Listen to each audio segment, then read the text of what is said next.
Today's morning rinse is called Like Signet Rings, and we're on day 110, and we're on April 20th.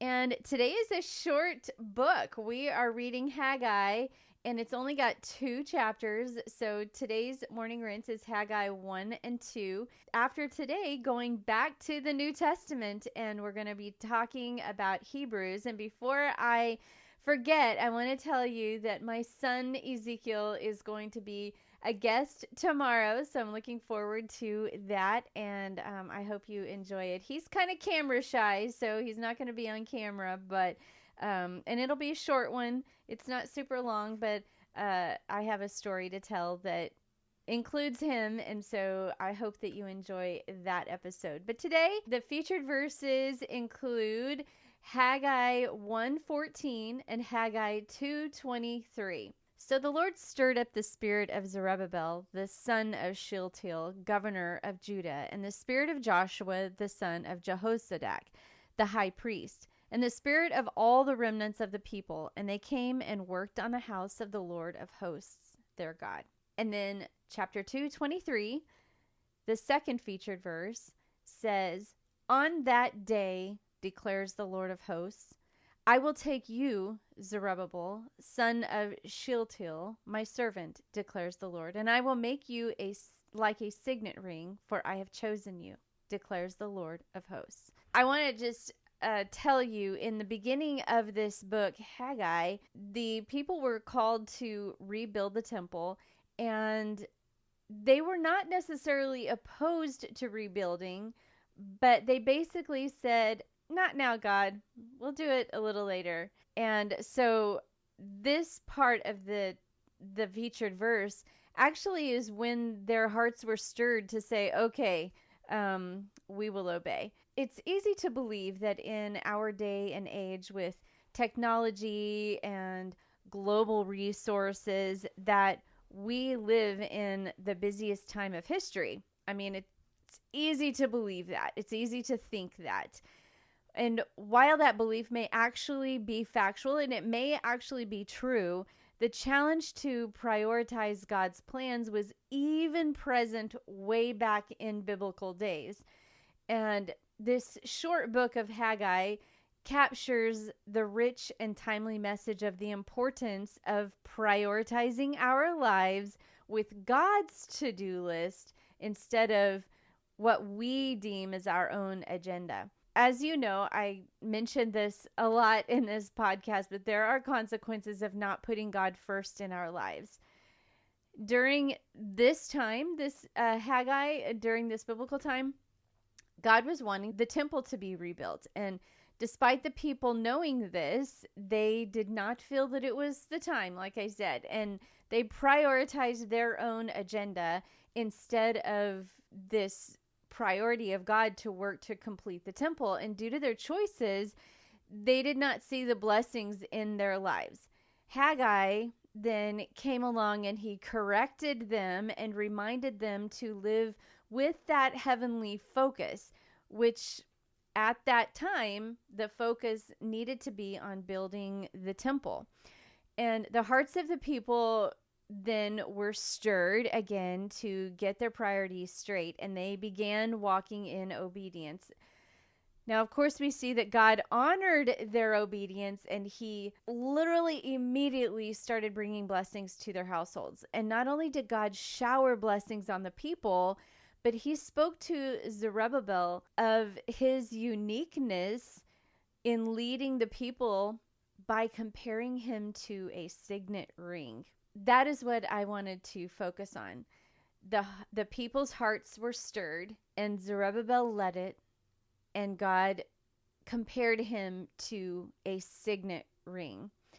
Now, signet rings contain this emblem that's unique to the king, and it was almost like this ring that they would seal documents, like a signature or a notary.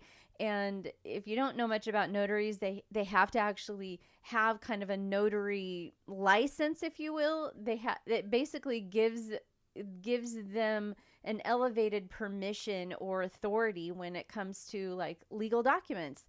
I have a notary, a mobile notary that can actually call upon a lot of her network across the nation. And so if I have a seller or a buyer who is not in town in Kansas City that needs to sign papers, she is who I call on, because she can actually get a notary from, all over the nation, and that notary makes that document sealed and Legal and binding, basically. So when God likened Zerubbabel to a signet ring, it's something really that this message can be claimed for our lives as well.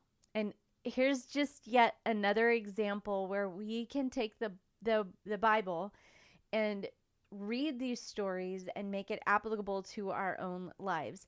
Because while these rings, these signet rings, or, authoritative people in our modern day world have this unique power or authority over these documents, and shows the uniqueness of them in this tool that they have, we are also unique to our Heavenly Father. Just like the personal signatures are unique, like everyone has their own personal signatures, He has chosen each of us for His kingdom. And so whatever plan, He has for your life, or whatever plan He has in the big grand scheme of things that He wants you to be a part of, you are worthy of that call. You are chosen, just like Zerubbabel. And I love the fact that I am likened to a signet ring. I'm unique. I'm chosen. I'm the only one that is Anita Cordell. And you can say that about your life. You're the only one, and God views us all as His own signet ring. So I want to challenge you to pray that God will stir your heart to begin working on His to-do list. And oftentimes we feel like we are. And oftentimes we can, say, okay, I'm on the right track. I'm doing those things. I'm obeying God. But sometimes there's this little nudge inside of you. And I've shared this story before, I believe, on this podcast. I've recorded a lot of podcasts, so sometimes I don't remember all of the stories that I'm sharing. But I believe I've shared the story that I had been kind of been nudged for a couple of years to begin homeschooling my kids. And I was afraid. I thought that I wasn't qualified. I knew that I would be messing up. I didn't want to mess up. There were so many questions going through my mind at that moment. And yet there was this nudge, and Nathan and I would talk about it and wonder if it was in our family, family plan. And yet just every year I would just kind of make excuses, basically. And then the pressure of what we were dealing with at that moment in time lined it up to where that we really honestly had no other choice. And it was something that we kind of were not really forced into, but yet we were, I don't know how to explain it. It was just the pressure of what we were watching our kids go through. It ended up ultimately being a no-brainer. Okay. And yet after I started, I realized, oh, I think that God was wanting me to start this a couple years ago. It was kind of His to-do list, and just aligned it up. And so the challenge is to ask Him if there's some nudges that you have inside your heart that you're like, I kind of feel like I'm supposed to do this, but I don't know if it's the right timing yet. Or whatever God is kind of talking to you about, ask Him to show you, His to-do list, that He wants to get done, that He needs your help with, and ask Him to show you what that list entails and what those things are that are in your heart that you feel like God's nudging you about, and write it down. Get your priorities, and just ask God to get your priorities in line with His will. And sometimes we think that we are just right in God's perfect will, and we may be exactly there. But there might be some layers that God's wanting you to add.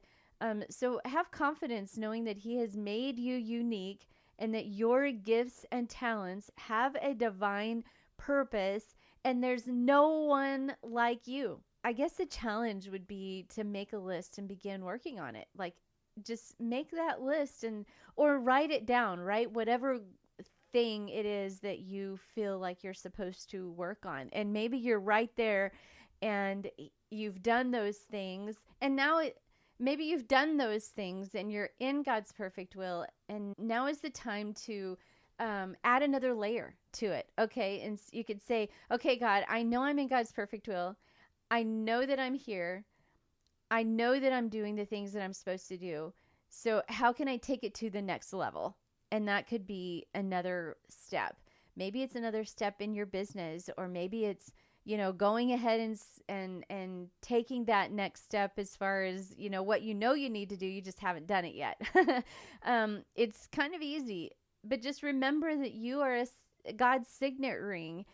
And as He stirs your heart, be confident in knowing that you are unique to Him and you are unique to His plan, and He needs you.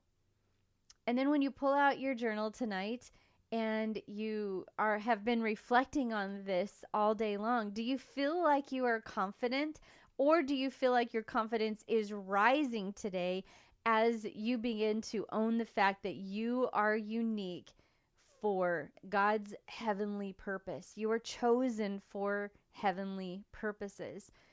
And write down what you feel like God revealed to you today about what His to-do list is, or what His priorities are. And did you make any steps towards, just even one little thing? Did you make a step or a change towards getting closer to, fulfilling God's priorities?